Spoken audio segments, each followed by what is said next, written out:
estiver dormindo, estiver cansado, você chame uma diaconisa e peça para ela trazer um colchão.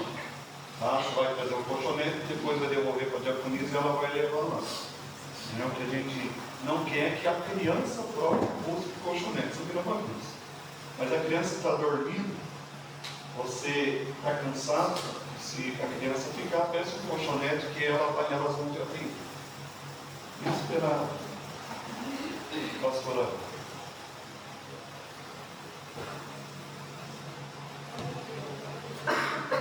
Só para não ter pressa. Nós vamos estar aqui oficializando 2 casamentos. 2 casais, pode subir aqui, vamos já ir com a irmã Carmen e a irmã Irene com o irmão Isso, Vertigo. Desculpa, acho que é a idade, subindo o nome. Eles podem subir aqui que é a oficialização. O da Josi nós oficializamos enquanto casais com a bênção das alianças. Fica um casal aqui, outro casal aqui, por favor. Só não passa. Esse já ia para fora. Já fica um viúvo aqui. Os irmãos ontem eles se apresentaram diante de um juiz para oficializar o casamento perante a sociedade. Eu, como pastor, eu não podia consagrar a aliança dos irmãos, saíram os proclames do município, e primeiro a bênção diante de um juiz. É isso que a Bíblia pede, é isso que a Igreja Quadrangular de seu Estatuto pede.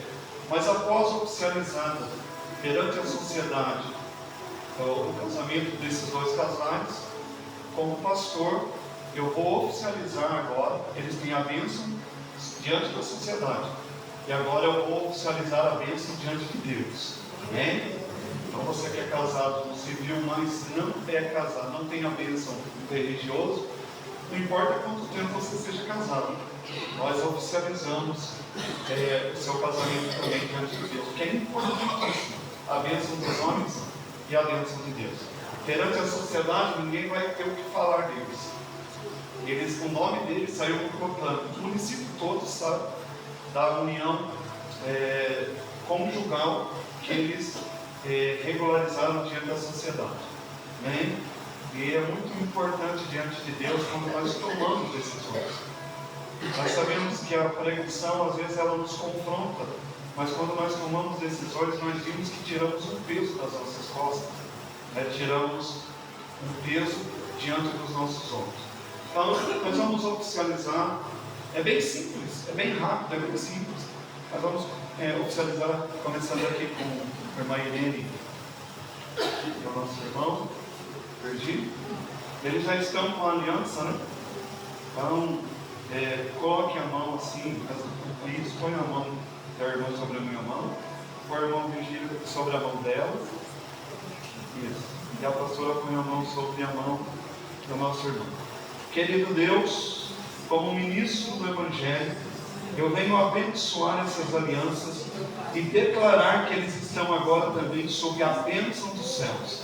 Eles tiveram ontem a bênção de Deus e hoje eles estão sendo abençoados com a bênção da igreja, a bênção, Senhor, que só o Senhor pode dar. Senhor, regularizados na terra e abençoados pelo céu, eu os declaro oficialmente marido e mulher, até que o Senhor venha para levá-los em glória para a eternidade. Mas enquanto isso, nos muitos anos que eles irão ter juntos, eles têm a bênção para poder abençoar também outras pessoas, aconselhando-os ao casamento. Em nome de Jesus, amém. Eles estão abençoados, em nome de Jesus. Pode beijar a noiva. Pode beijar a noiva.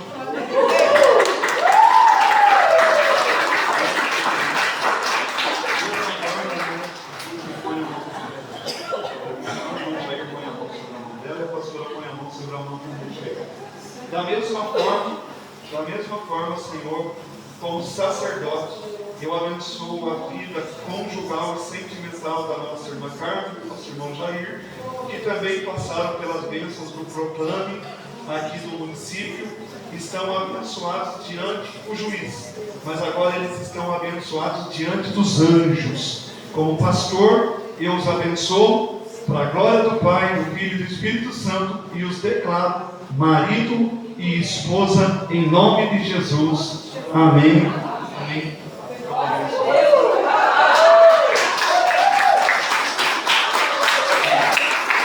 Nós vamos tirar uma foto, nós seis. Pode chegar mais para cá. Certificado nós vamos encomendar em São Paulo. Chega daqui umas 2 semanas, nós vamos entregar também. Amém. Deus abençoe o irmão Jair, está na bênção de Deus. Deus abençoe, está na bênção de Deus. Deus abençoe meu querido, está na bênção de Deus. E aproveitando, vamos também orar pelo que é aniversário dele. Mais alguém fez aniversário essa semana? A Geralda fez também, né? Levanta a irmã Geralda, aí no lugar dela mesmo, lá de Coreia, com a mão sentada mesmo. Pai, eu abençoo o irmão Persílio, eu abençoo o irmão Geraldo, que completar mais um ano de vida, agora com esse presente de saúde, Senhor, essa resposta positiva que o médico deu, eu os abençoo, Senhor, que seja o melhor ciclo da vida deles, em nome de Jesus, amém. Parabéns, meu irmão. Deus abençoe.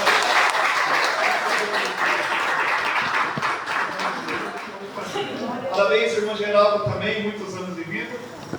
Pode sentar com a noiva agora. E os irmãos vão perceber que a mensagem vai continuar. Porque Jesus está falando com pessoas e cada um vai ter o seu tempo de consertar a vida. E eles vão falar assim: nós vimos que Deus está falando com a igreja. Amém? Na terça nós oramos também por cura, irmã Maria, depois do culto, veio me falar que estava com uma dor de cabeça terrível, mas que na hora da oração também a dor de cabeça sumiu. Então Deus está levando essa igreja a um novo nível de cura e restauração. Sentamos mesmo? 1 Crônicas, capítulo 13, do versículo 6 em diante, ao versículo 14. Então, Davi com todo Israel subiu a barra lá de Queriot Jearim, que está em Judá, para fazer subir dali a arca de Deus, o Senhor que habita entre os querubins, sobre o qual é invocado seu nome. E levaram a arca de Deus da casa de Abinadab sobre um carro novo, e Uzai e Aiô guiavam o carro. E Davi e todo Israel alegraram-se perante Deus, com todas as suas forças, com cânticos, harpas, saltérios, com tamborins e símbolos e com trombetas. Chegando à eira de Quidom, estendeu Uzá a sua mão para segurar a arca, porque os bois tropeçavam.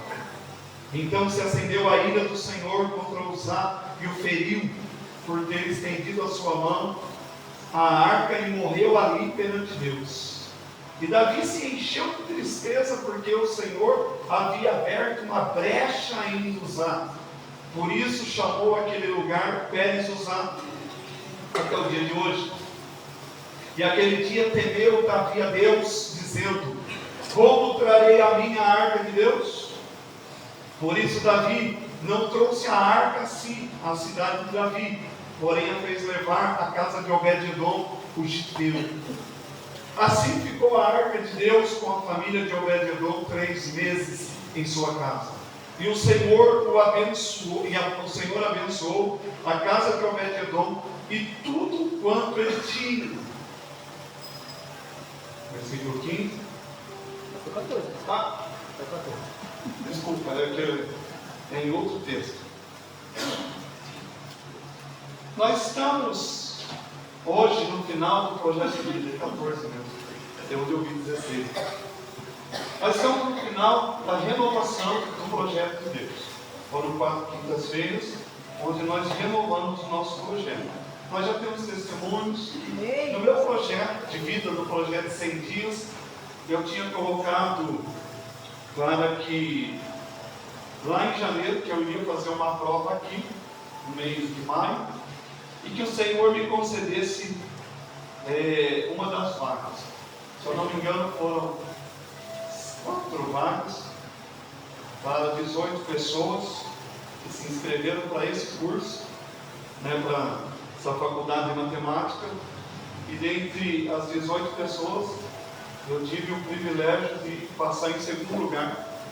E Deus me deu uma das vagas. Agora eu tenho uma outra para setembro, que é a prova do CFC, Conselho Federal de Contabilidade, através do CFC, do Conselho Regional de Contabilidade, onde provavelmente, eu não sei se vai ser em Prudente ou em alguma outra cidade maior, onde também estarei prestando a prova para oficialização da Ordem dos Contadores do Brasil, onde eu poderei abrir meu escritório, enfim, fazer outras coisas, representar, assinar documentos, porque eu terei também o meu número da Ordem de Contadores. Esse é outro projeto.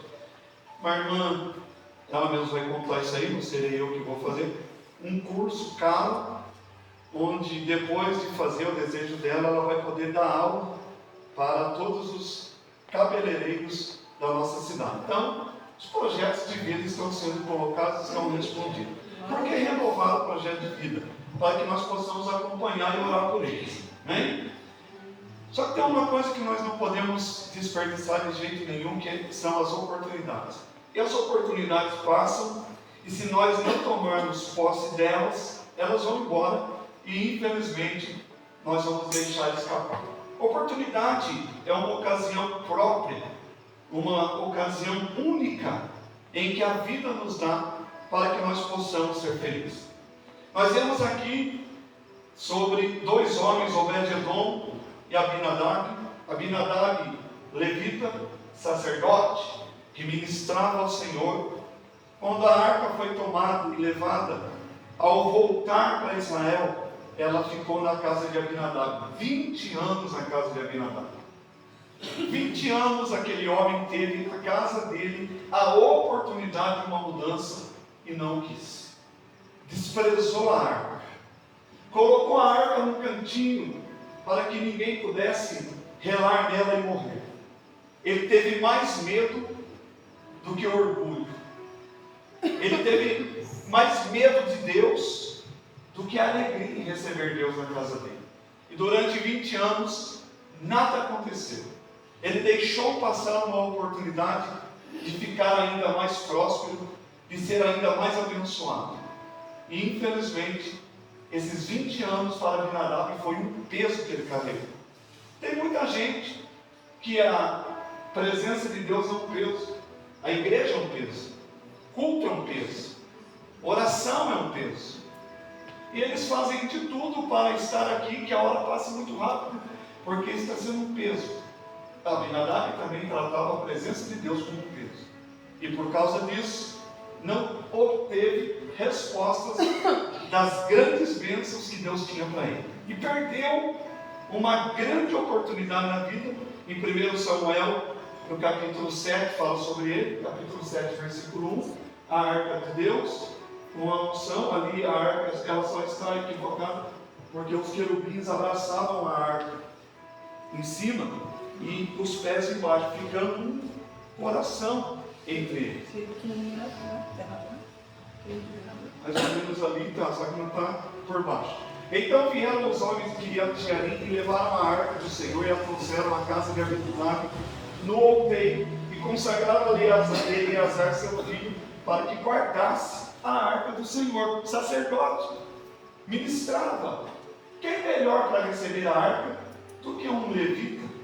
Então levaram para a casa dele, desde que chegou ele falou: coloca aí no canto aí. Não deixa a arca no meio do caminho, não. Vai que um dos meus filhos morra. Vai que aconteça algo. E eles são fulminados. O medo fez com que ele se tornasse displicente, desinteressado, indiferente. Ele se acomodou com a arca e perdeu a reverência a ela. Perdeu o respeito, perdeu a veneração. Quando nós nos acostumamos em ir aos cultos, nós perdemos a reverência ao dono do culto que está aqui para ser reverenciado. É mais um culto. Hoje eu não vou porque a semana que vem eu vou. Como se um culto fosse a mesma coisa todo dia. Cada culto, Deus trabalha de modo diferente.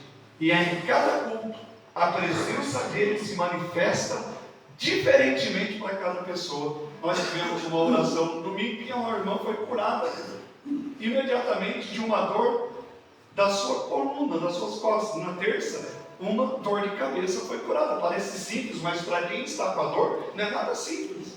Agora, respostas que o médico dá de que os exames estão claros. Glória a Deus. E que não há nada, porque sempre tinha uma coisinha ou outra, não, agora só mantém. É a manutenção da saúde.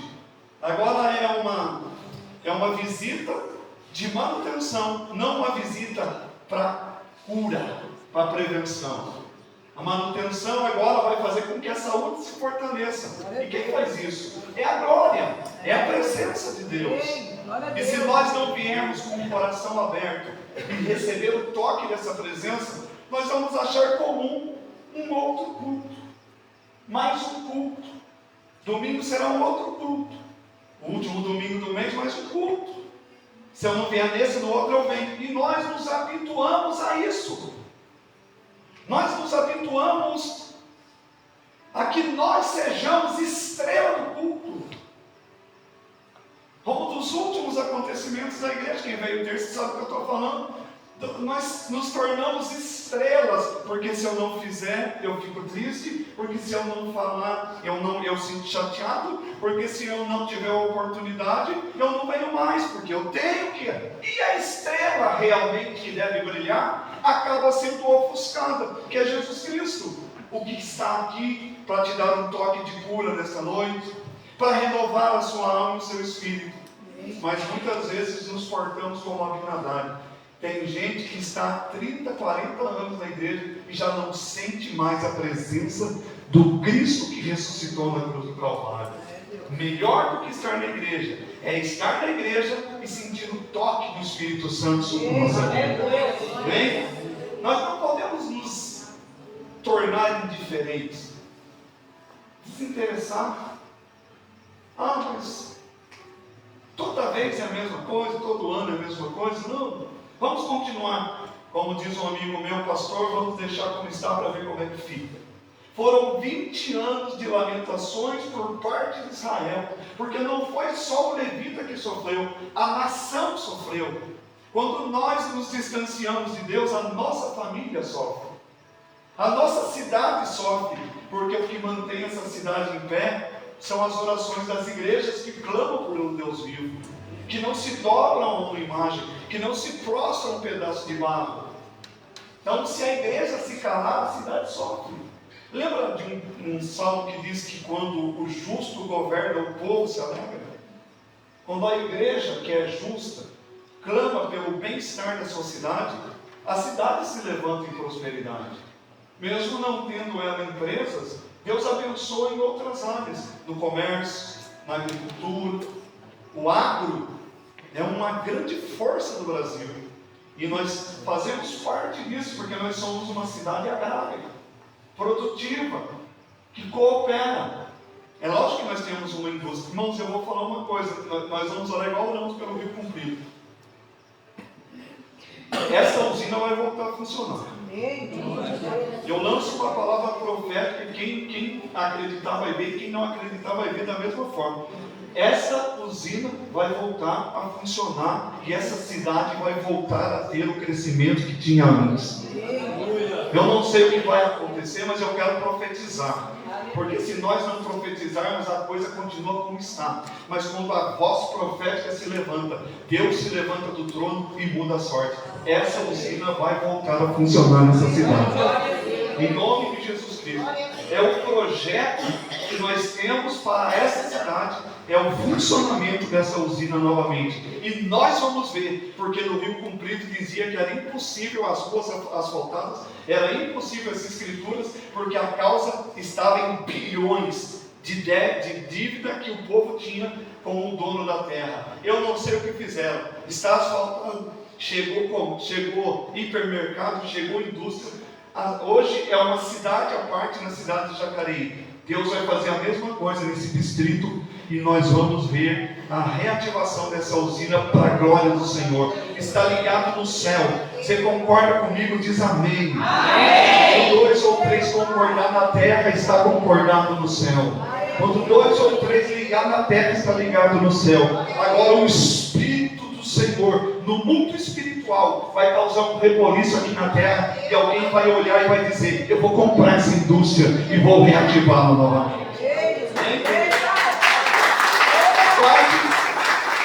Esse culto. Eu não sei em quanto tempo isso vai acontecer. No Rio Comprido levou 8 anos. Eu não sei em quanto tempo isso vai acontecer. Guarde este culto. Deus vai te manter em vida para você ver o cumprimento dessa palavra. Então, ele perdeu o interesse. Para mim, cada mensagem é algo fantástico de Deus. Cada culto que eu venho preparar, que eu preparo uma mensagem, é algo sensacional. É uma revelação nova. É um aproximar de um milagre que eu ainda não vivi. Porque nós não vivemos tudo. Nós estamos ouvindo falar de cura. Agora o Deus que cura está operando. O Jeová Rafá está operando nessa igreja. Mas o Deus da provisão, o Jeová Jiré, também está atuante. Porque nós não estamos buscando só a cura e o milagre. Nós estamos buscando a sua presença. E quem busca a presença encontra não apenas a presença, mas as curas, os milagres, as provisões e outras coisas. Não preciso aqui te enganar, dizer que vai tudo dar certo. Nós vamos ver as coisas encaminharem quando nós colocarmos o coração diante de Deus e Ele for prioridade em nossa vida. É o ensino bíblico de como ser abençoado. Busque em primeiro lugar o reino de Deus e a sua justiça. Hoje é um culto de reativação do seu projeto. Você está reativando aquilo que talvez já saiu da sua mente, porque já se passaram 6 meses. Estamos indo agora terça-feira para o 7º mês do ano. O seu projeto vai ser reativado dentro de você, porque a esperança tem que ser reativada dentro de nós. Não é na igreja, não é no pastor, não é dentro de nós. Eu vou reativar a esperança de que tudo que eu pedir vai acontecer. De que tudo que eu pedir, o Senhor vai me dar. Deus só não vai fazer na sua vida aquilo que Ele quer esperar para o tempo dEle, para que a glória seja maior. Mas tudo que Ele puder fazer para te abençoar, você acreditando, você obedecendo, você buscando, Ele vai fazer. Você pode ter certeza disso. Ele não é padrasto, Ele é pai. Ele não está falando com bastardos, Ele está falando com filhos. E os filhos precisam não perder a oportunidade. Esta noite é uma oportunidade. Ele está aqui. Glória a Deus. Ele está presente. Amém? Amém. Então Deus não abençoa pessoas imprudentes e irreverentes. Foram 20 anos de lamentações pela cidade. Quando não se valoriza a presença de Deus, ela vai embora, permitindo que entre a crítica, a murmuração, a frustração, o desânimo. Aí fica esse negócio: vou sair da igreja, vou para outra. Irmãos, presta atenção. Se eu não me curar, eu levo o problema para onde eu for.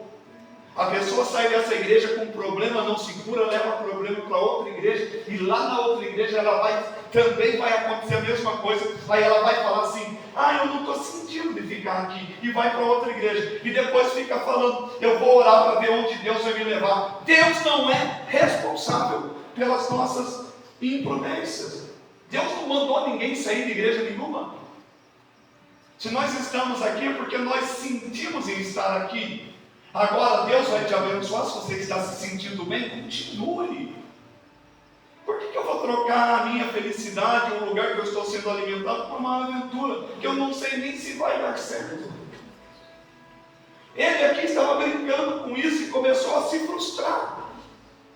Quando eu estou apenas na igreja por causa da posição que eu ocupo, presta atenção, ninguém tem cargo. Os irmãos aqui que já trabalharam com cavalo, com burro, sabem o que eu estou dizendo. Cargo é algo que o burro leva nas costas. Nós temos ministérios. Meu cargo é pesado, é claro que é um cargo, é um peso, mas o ministério é leve. Porque quem dá o ministério ajuda a carregar, ajuda a levar. Então nós não podemos nos frustrar com coisas que nós estamos colocando, sendo que Deus não falou. Quando Deus fala, Deus cura. Quando nós estávamos lá no Vila Aparecida, e o pastor nos mandou uma mensagem, na hora, primeiro entrou no coração, depois subiu para a mente e aqui ficou. Nós vimos esperança de um tempo novo. É lógico que ninguém é igual a ninguém. É lógico que ajustes precisam ser feitos. Mas a gente precisa ter de puxão de orelha. Se nós não tivermos puxão de orelha, nós não crescemos. Quantas varadas vocês acham que a minha mãe me deu? Quantos puxões de orelha minha mãe me deu? Tem gente que nunca apanhou da mãe e do pai, aí hoje é folgado na vida. Todo mundo está errado para ele. Minha mãe sentou a vara em mim. Vai aprender a ser homem, graças a Deus. Ela me ensinou a ser homem. E eu louvo a Deus pelas amoreiras que ela descascou, pelos marmelos que ela fez. E louvo a Deus pela vida dela, porque se não fosse a correção da minha mãe, eu não estaria aqui hoje. Então nós estamos sendo corrigidos por Deus para ser abençoados depois. A Bíblia diz: aquele que suporta a correção terá dele galardão. Abinadab achou mais fácil encostar a arca. Como está a presença de Deus na sua vida? O que você tem feito com essa presença? Deus é apaixonado por vocês. Deus é apaixonado por cada um de nós. Ele não nos olha como mais um ser humano, Ele nos olha como um ser humano único, exclusivo, ímpar. Nenhum de nós aqui tem a mesma impressão digital, nem gêmeos idênticos têm a mesma impressão digital, porque cada um é individual diante do Senhor. Abinadab não quis, mas tinha um homem, 1 Crônicas, capítulo... E agora? 1 Crônicas, capítulo 13, versículo 14. Eu acho que eu passei invertida. 1 Crônicas, não sei certo, 13, 14. Assim ficou a arca de Deus na família, não casa.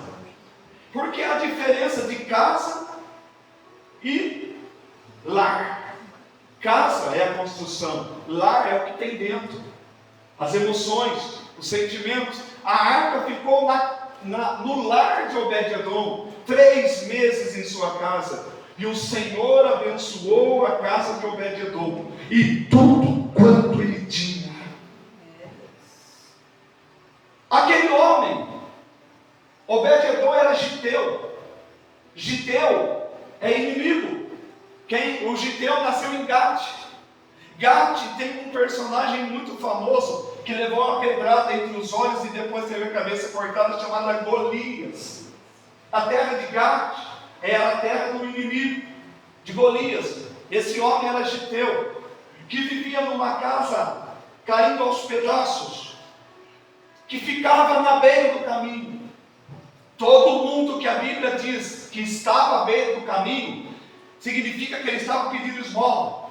Beira do caminho era o lugar de quem era pedinte, de quem pedia esmola. Obed-Edom estava à beira da estrada, entre Quiriatim e Jerusalém. Era um miserável desconhecido, que esperava uma única oportunidade na vida. Era alguém que a sociedade desprezava. Era alguém que não tinha valor nenhum. Mas ele estava ali dizendo: uma hora a coisa vai mudar.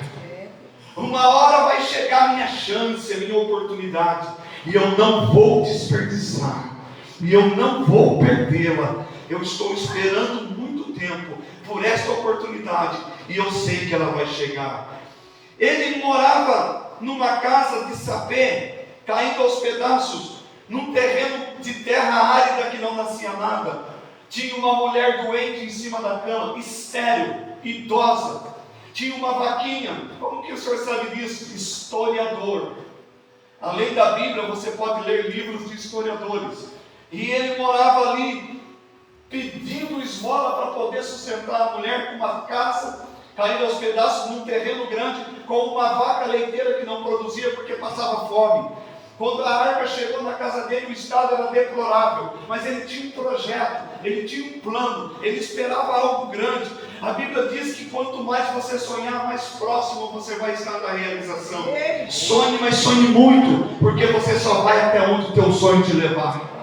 Você, se não sonha, não chega a lugar nenhum. Sonhe e alcance esse sonho para a glória do Senhor. Aí ele estava ali, aquele miserável, aquele homem que ninguém dava nada, na beira da estrada, na beira do caminho. Quem mora na beira da estrada tem experiência de já ter visto muitas coisas passarem por ele. Quem fica à beira do caminho morre. Lucas capítulo 8, versículo 5 ao 12, vai contar uma historinha. Uma semana um semeador saiu a semear a sua semente, e quando semeava, caiu alguma junto do caminho, e foi pisada, e as aves do céu a comeram. E outra caiu sobre pedra, e nascida secou-se, pois não tinha umidade. E outra caiu entre espinhos, e crescendo com ela os espinhos a sufocaram. E outra caiu em boa terra, e nascida produziu fruto a 100, 100 por 1. Dizendo ele estas coisas, clamava: quem tem ouvidos ouça, para ouvir ouça. E os seus discípulos o interrogaram, dizendo: que parábola é esta?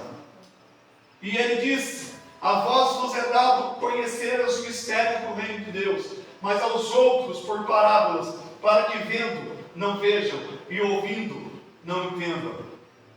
Esta é, pois, a parábola. A semente é a palavra de Deus. E os que estão junto ao caminho, estes são os que ouvem. Depois vem o diabo e tira-lhes do coração a palavra, para que não se salvem crendo.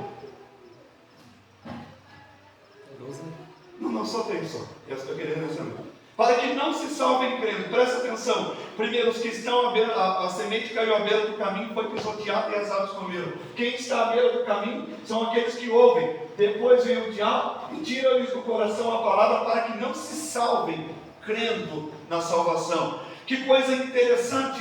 Agora ele estava à beira do caminho e não era impedido de ser salvo, mas ele esperava.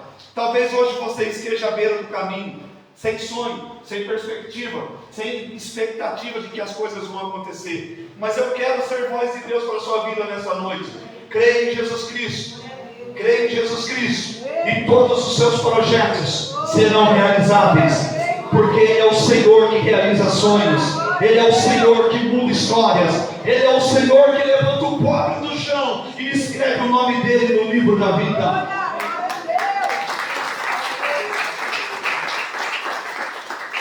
Aí ele chega e Davi fala: Uzá, filho de sacerdote, também levita, ele sabia das regras. A arca, para ser conduzida, ela era conduzida da seguinte maneira, e havia uma quilometragem muito grande entre uma cidade e outra. Então tinha que conduzir a arca assim, ó: 1, 2, 3, 4, 5, 6, 7. Para.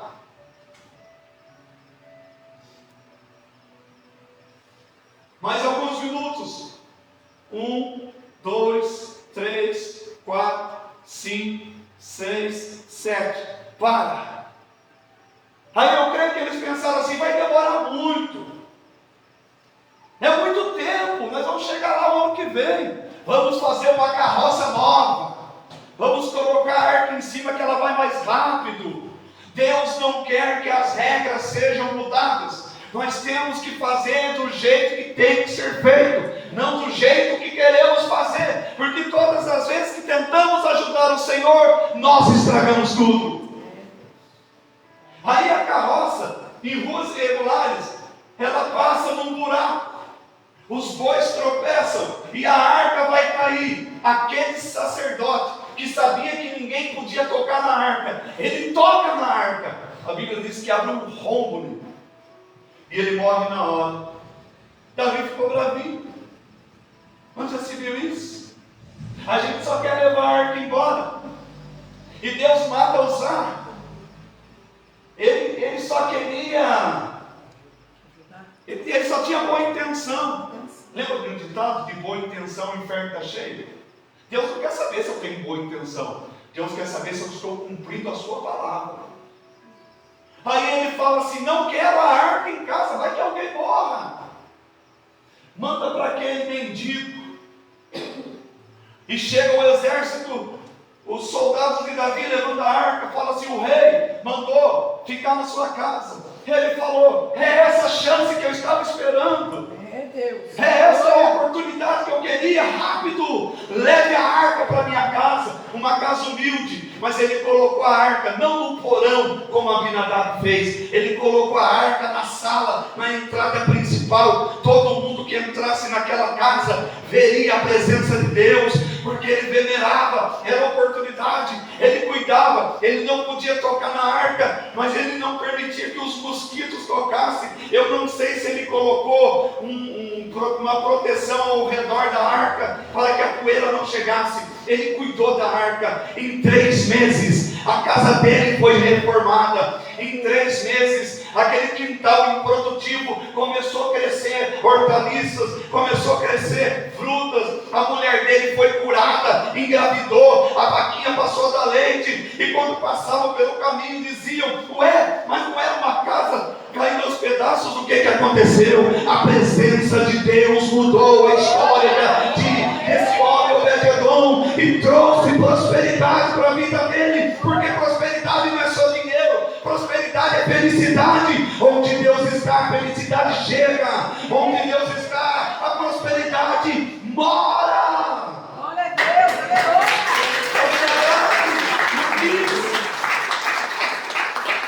Agora ele olha a mulher curada, com filho, a vaca produzindo leite para arrebentar, se tornou empresário, a casa dele abençoou. Aí Davi viu que em 3 meses, aquele homem que ele mandou a arca para morrer, eu não sei o que as pessoas pensam a seu respeito, eu não sei o que elas te desejam, mas quem te deseja o mal vai ver a prosperidade e a saúde, porque o Senhor cuida daqueles que são seus filhos e os abençoa, desde que eles confiem a Ele os seus sonhos e os seus projetos.